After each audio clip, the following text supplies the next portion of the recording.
정치권이 너무 안 좋은 방향으로 흘러가서 잠을 이룰 수가 없었다. 네, 한동안 언론에서 통 모습을 볼 수 없었던 김무성 전 새누리당 대표가 최근 공개 활동을 재개하면서 한 말입니다. 무엇이 그토록 김무성 전 대표를 심란하게 했을까요? 지금부터 직접 만나보겠습니다. 김무성 대표님 어서 오십시오. 네, 안녕하십니까. 오랜만입니다. 정말 오랜만에 뵙습니다. 어떻게 지내셨어요? 그동안 뭐 나라 걱정하면서 세월을 보내고 있었습니다. 나라 걱정하면서 나라 걱정하면서 세월 보내시다가 도무지 이 정치권 돌아가는 모양을 보니 잠을 이룰 수가 없어서 내가 그냥 결국은 다시 이야기를 좀 해야겠다. 입을 열어야겠다. 결심하셨다고 들었습니다. 요즘 정치가 어떻길래 얼마나 답답하셨길래요? 국민들 입장에서 볼 때에 제가 여론을 들어보니까 국회를 몽둥이 찜질을 하고 싶다. 국회가 만악의 근원이다. 정치가 나라를 망치고 있다. 이런 정도의 여론이 지금 형성되어 있습니다. 아니 국회를 몽둥이 찜질을 하고 싶다 네. 정도의 여론이라고요? 네, 그렇습니다. 왜냐하면은 지금 국제 정세가 굉장히 심각하게 급변하고 있고, 예. 예를 들어서 뭐 미국도 지금 트럼프 대통령이 될 것 같이 보이고, 중국 경제가 심각하게 안 좋아져서 수출에 의존하고 있는 우리나라 경제 타격이 올 것으로 예상이 되고, 제가 20년 전부터 주장했던 초저출산 문제 때문에 국가 소멸의 길로 지금 접어들고 있고, 예. 국회에서 이런 국가의 미래 비전에 대해서 대응하는 그러한데 시간을 보내고 토론하고 해야 되는데, 회의를 예. 하고 해야 되는데, 만나면 싸움질이고, 특히 그 국회 안에 회의장에서 피켓팅 해가지고 예. 그걸 들고 나와서 참 볼썽사나운 모습을 보이고, 또 또 지금은 없어졌습니다만 거리에 현수막이 도배질했는데 거기에 학생들 어린애들에게 보여주기 정말 싫을 정도의 저질 막말을 갖다 현수막에 써대고 말이지. 이런 것을 보니까 국민들이 여기에 대해서 정치에 대해서 완전히 지금 외면하고 실망하고 있는 그러한 현상을 보고, 예. 과연 우리 정치가 이렇게 타락해서 되겠는가, 국회가 타락해서 되겠는가, 그런 고민을 걱정을 하다가 네. 아이고 내가 나라도 나서서 이 질서를 바로잡아야 되겠다. 그 질서를 바로잡는 방법이 뭐 몇 가지 있습니다만은 예. 이제 이런 데 나와서 좀 싫은 소리도 하고 해야 되겠습니다만은 지금 고민 중에 있습니다. 싫은 소리 하는 거, 쓴 소리 하는 거는 뭐 당연한 역할이 싫테고요. 정치의 어르신으로서. 막 그 외에 더 적극적인 행보를 할 것인가 말 것인가는 고민 중이신 걸로 제가 아는데 그 이야기 잠시 후에 좀 하기로 하고 하나하나 한번 짚어보죠. 우선 국민의힘 얘기부터. 한동훈 법무부 장관이 비대위원장 되고 한 2주 됐더라고요. 저는 한 달 정도 된 줄 알았어요. 굉장히 행보들이 많아서. 근데 2주밖에 안 됐습니다, 여러분. 가장 잘한 건 뭐고 가장 좀 못하고 있는 거는 뭐고 어떻게 보고 계세요? 아직까지 제가 평가하기는 좀 빠른데 어쨌든 예. 쾌조의 스타트를 하고 있고, 아하. 어쨌든 언론이 지금 한동훈 비대위원장을 따라다니고 있지 않습니까? 그렇죠. 그만큼 국민적 기대가 크다는 것을 보여주고, 저는 뭐 한동훈 비대위원장이 정말 참 잘해주기를 간절한 마음으로 기다리고 바라고 있는데, 한번 좀 어드바이스 하고 싶은데 제가 만날 길이 없어요. 그래서 뭐 조언을 좀 하고 싶으신데 예, 아니 전화 한번 해보시지 그러셨어요. 뭐 전화번호도 모르고 전화번호 제가 알려드릴게요. 그래서 기본적으로 정치판에 들어왔으면 정치인으로 변신해야 됩니다. 예. 검사는 흑백 논리이지 않습니까? 그렇죠. 정치는 흑과 백이 섞인 회색이 있지됩니다. 그리고 정치는 좋은 의미에서 협상과 타협입니다. 그리고 국민과 대화를 해야 됩니다. 그렇죠. 그래서 정치를 잘 이해를 하시고 정치인으로 빨리 변신해 주시기를 부탁드립니다. 그렇죠. 검사는 범인 아니면 유죄 아니면 무죄 그런 거지만 정치는 타협, 조정, 중재 이런 작업을 해야 되는 회색지대다. 그렇습니다. 그걸 빨리 그 핵심을 빨리 간파하셔야 된다 그 말씀. 네, 그렇습니다. 한동훈 비대위원장 혹시 저 주변이나 한동훈 비대위원장이 보고 계시면 전화를 주십시오. 전화를 하셔야 됩니다. 김무성 전 대표한테. 김대중 대통령 그 100년 탄생 행사에 가서 예. 잠깐 만나서 뭐 이렇게 악수는 했습니다만 예. 대화할 시간 없었어요. 그러셨어요. 예. 그러셨어요. 총선을 앞둔 비대위원장입니다. 총선을 앞둔 비대위원장. 가장 큰 과제를 꼽으라면 당연히 공천자라는 거죠. 한동훈 비대위원장은 이기는 공천을 하겠다 이렇게 선포를 했는데 그리고 첫 단추로 공관위원장을 뽑았는데 판사 출신이에요. 그래서 검사 출신 비대위원장에 판사 출신 공관위원장. 이 조합은 어떤가 좀 우려의 목소리도 있고 뭐 좀 여러 가지가 교차하는 것 같습니다. 어떻게 보십니까? 공관위원장은 그 선거 전략에 능해 가지고 예. 거기에 맞는 공천을 여하이 잘하느냐 하는 게 중요한 문제인데 과거에는 공천 심사라고 했습니다. 근데 음흠. 제가 당대표할 때 심사하지 마라. 관리만 해라. 해서 공천관리위원으로 이름을 제가 바꾼 그때 겁니다. 바꾼 예. 건가요? 왜냐하면 시스템에 의한 공천을 해야지 예. 인치에 의한 공천을 하게 되면 이거는 안 된다. 그래서 음. 우리나라는 저 민주공화국이고 헌법에 자유민주주의 정신이 있지 않습니까? 예. 그러니까 우리 정치도 민주주의 해야 됩니다. 음. 비민주적으로 흐르기 때문에 현재 정치가 여야가 같이 지금 퇴보를 하고 있는 겁니다. 그래서 누가 당대표로 오시든지 비대위원장으로 오시든지 공관위원장으로 오시든지 간에 예. 예. 기본적으로 민주적 운영 이거 틀을 벗어나면 안 된다는 말씀을 드리고 싶습니다. 판사가 오든 검사가 오든 교수가 오든 누가 오든 가장 중요한 건 민주적 틀로 공천해야 된다는 거. 그거 잊지 그렇습니다. 말아라. 예. 그 그럼 조언을. 민주주의 기본은 인권입니다. 인권이요? 예. 왜냐하면은 당에 오랜 동안 헌신해가지고 당에 공을 많이 세운 현역 국회의원들이 있는데 예. 이유 없이 과거에 공천 학살이라는 이야기를 많이 들어보셨죠. 그럼요. 그래가지고 목이 날아가게 되면 이것이 인권 탄압 아닙니까? 결국은 공천은 인권이다. 이렇게 네. 아니 민주주의다. 사실은 제가 이제 김무성 전 대표 인터뷰를 준비하면서 공천 이야기를 좀 구체적으로 질문을 드려야겠다라고 생각한 이유는 뭐냐면 여러분 잘 아시잖아요. 2016년 20대 총선 당시 그때 대표셨어요. 네. 박근혜 대통령과의 공천 갈등으로 이른바 옥새 들고 나르샤 사태. 아니 물론 옥새 들고 가지 않으신 건 제가 압니다. 알면은 그런 말씀 안 하셔야죠. 하도 여러 번 들어가지고 옥새 들고 가지 않으셨대요. 여러분. 하지만 다들 옥새 들고 나르샤라고 알고 있는 그 사태. 그 사태. 그거 얘기하는 겁니다. 대통령이 내려꽂는 공천에 나는 죽어도 동의할 수 없다. 직인을 찍을 수 없다. 이런 뚝심으로 밀어붙이셨고 그럼에도 불구하고 전반적으로는 친박 공천이 뭐 됐어요. 그래서 크게 다들 이길 거라고 했던 선거에서 그때 뭐 사실상의 패배였죠. 국민의당이 선전하면서 참패했죠. 그렇죠. 네. 예. 180석을 예상했는데 122석 맞아요. 얻었으니까 예. 58석을 적게 얻었으니까 그 참패를 한 거죠. 그때 생각하면 어떠세요? 이제 좀 복귀해 보자면. 그래 역시 그때 이제 뭐 전 언론에서 우리가 180석 얻을 수 있다라고 보도가 되었고 예.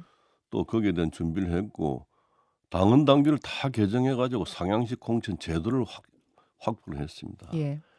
그리고 87.43%는 상향식 공천을 했습니다. 예. 그런데 12.57%가 잘못된 공천이 되다 보니까 권력이 작용하는 공천이 되다 보니까 그 과정에 공천 파동이 되는 모습을 국민들이 지켜보시고 아이고 이놈들 안 되겠다. 화가 나가지고 투표장에 안 나가셨든지 아니면 나가서 안철수당을 찍든지 그렇게 해가지고 그런 큰 참패를 보게 된 겁니다. 그렇죠. 만약 다시 그때로 돌아가도 똑같이 행동하실 건가요? 그렇습니다. 이 민주주의를 변할 수 없는 문제 아닙니까? 지금도 100% 오픈 프라이머리의 소신을 가지고 계십니까? 근데 이제 당에 좀 변화된 모습을 보이고 새로운 신인을 영입을 하고 그리고 저 약한 부분이 여성 예, 그 예. 전문가 예. 이런 분들을 수용하라고 비례대표제가 있지 않습니까? 제가 그 질문 드리려고 그래요. 네, 사실 그걸 활용하면 되는데 예. 굳이 지역구에 예. 자기 사람을 꼽겠다. 어. 이래가지고 멀쩡하게 잘하고 있는 사람을 갖다가 잘라내고 그 사람을 보낸다는 것은 정치하려고 하는 사람, 정치 신인들은 뭔가 애국심을 발휘해가지고 나라를 위해서 헌신하겠다는 그런 기본 생각을 가지고 정치판에 들어오는 거 아닙니까? 물론이죠. 그런데 왜 그렇게 좋지 않은 방법으로 대비를 해야 됩니까?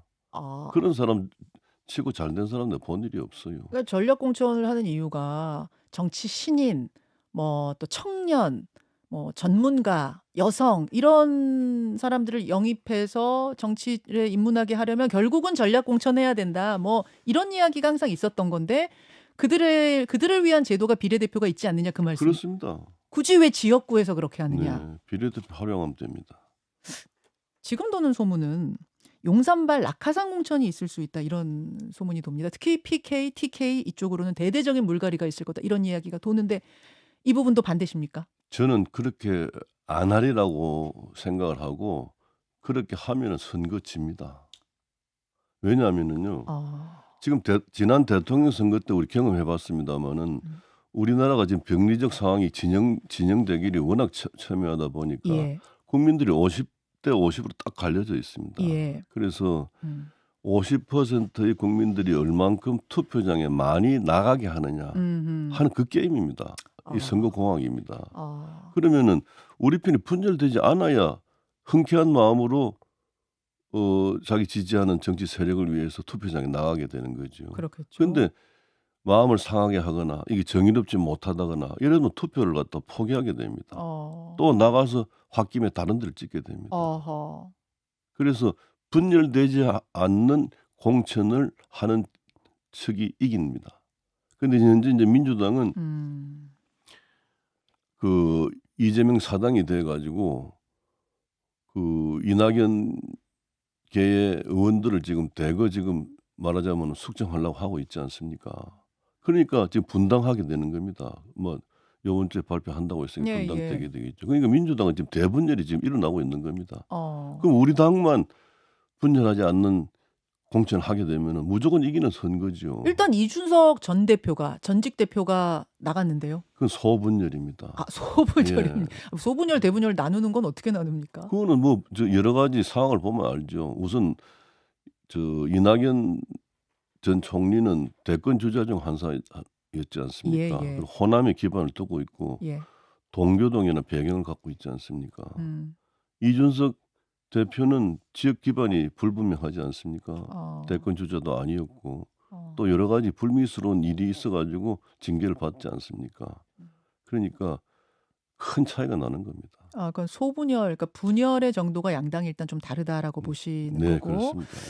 그래서 공천만 잘하면 공정하게 하면 이번엔 뭐 국민의힘의 가능성이 있다 그런 말씀. 그렇습니다. 그런 말씀으로 예.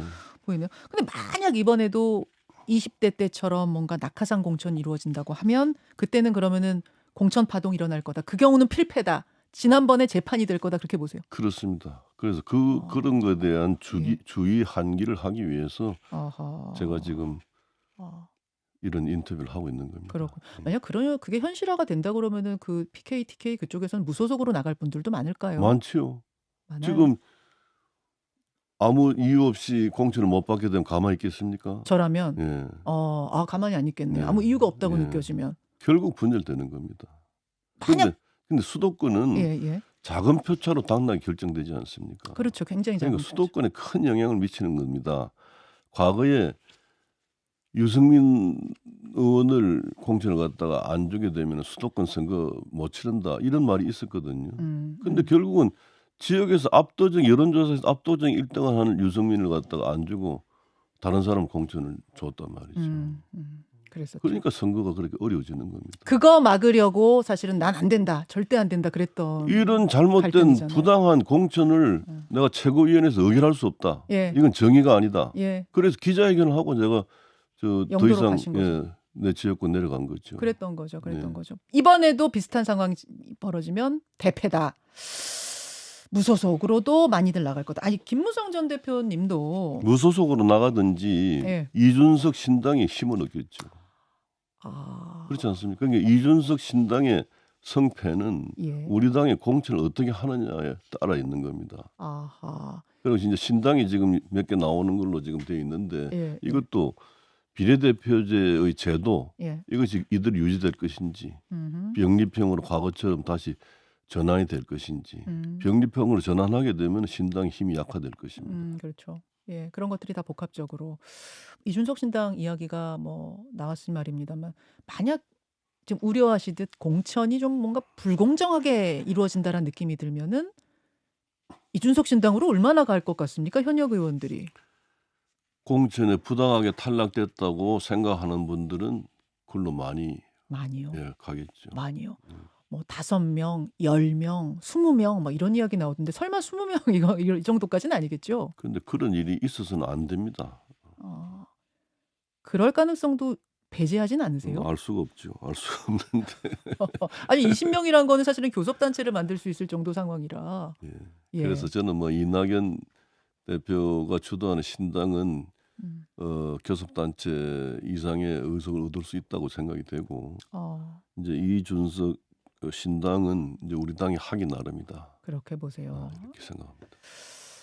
이낙연 신당을 지금 상당히 아까 대분열이라고 말씀하셨고 총선에서도 20석 이상 단독으로 가도 그 정도가 나올 거라고까지 보십니까? 네, 그렇죠. 그렇게까지 보시는 이유는 뭘까요? 사실은 지금 이낙연 전 대표와 함께 하겠다고 나선 현역 의원이 없잖아요. 한 명도 없고 뭐 호남에서도 상당히 좀 뭐 열세다란 이야기도 들리고 하는데. 근데 이제 공천 탈락이 예정된 사람들이 많이 있지 않습니까? 죄 없이, 이유 없이. 컷오프. 네. 비명계. 네. 결국은 그쪽으로 많이 갈 것이다라고. 그렇습니다. 그건 뭐 4년에 한 번씩 이게 반복되는 일입니다. 예. 아예 제3지대에 빅텐트가 쳐질 가능성은 어떻게 보십니까? 빅텐트. 그건 지역 기반을 달리하기 때문에 그런 일은 없으리라고 저는 생각을 합니다.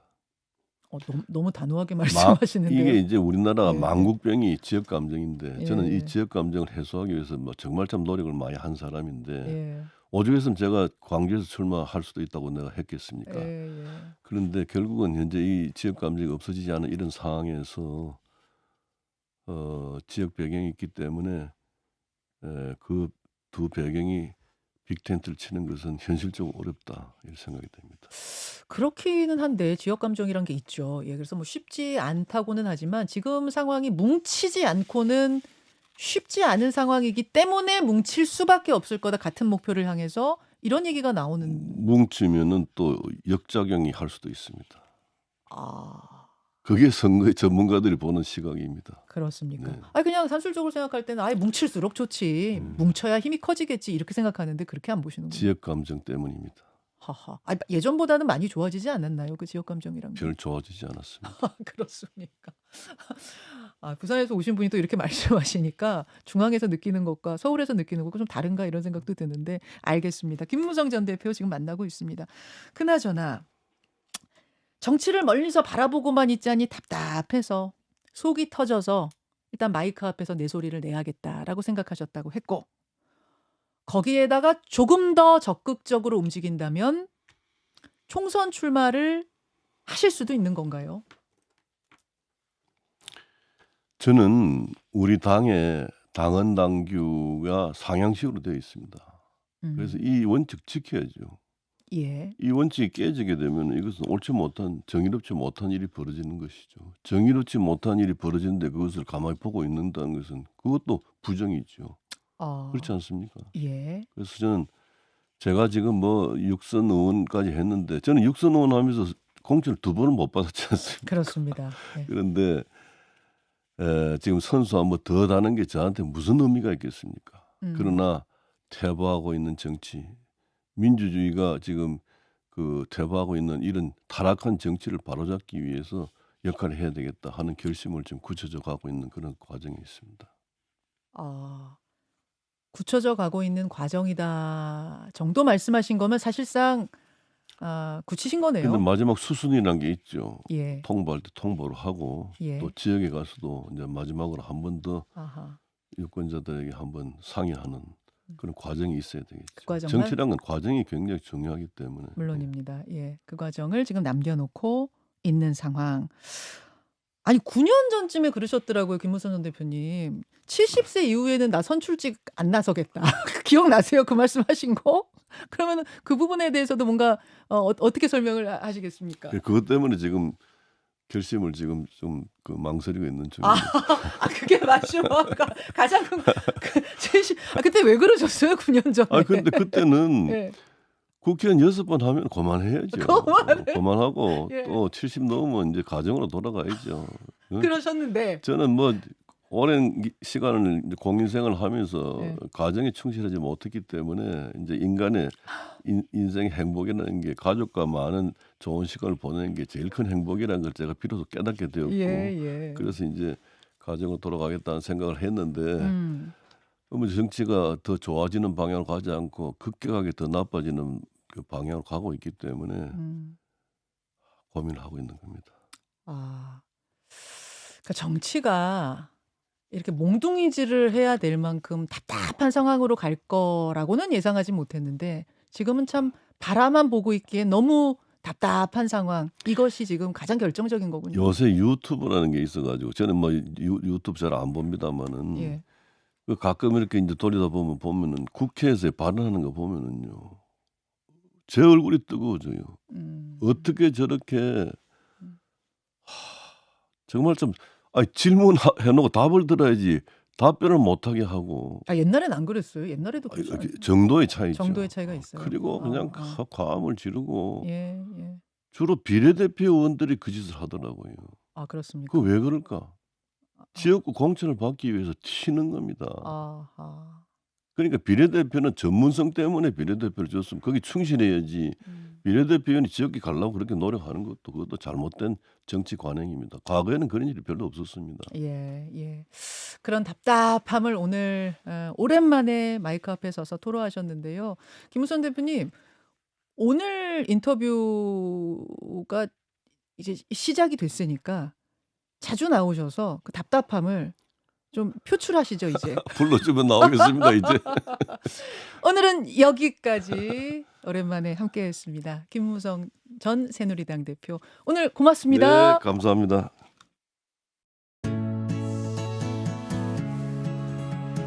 김현정의 뉴스쇼는 시청자 여러분의 참여를 기다립니다. 구독과 좋아요, 댓글 잊지 않으셨죠? 알림 설정을 해두시면 평일 아침 7시 20분 실시간 라이브도 참여하실 수 있습니다.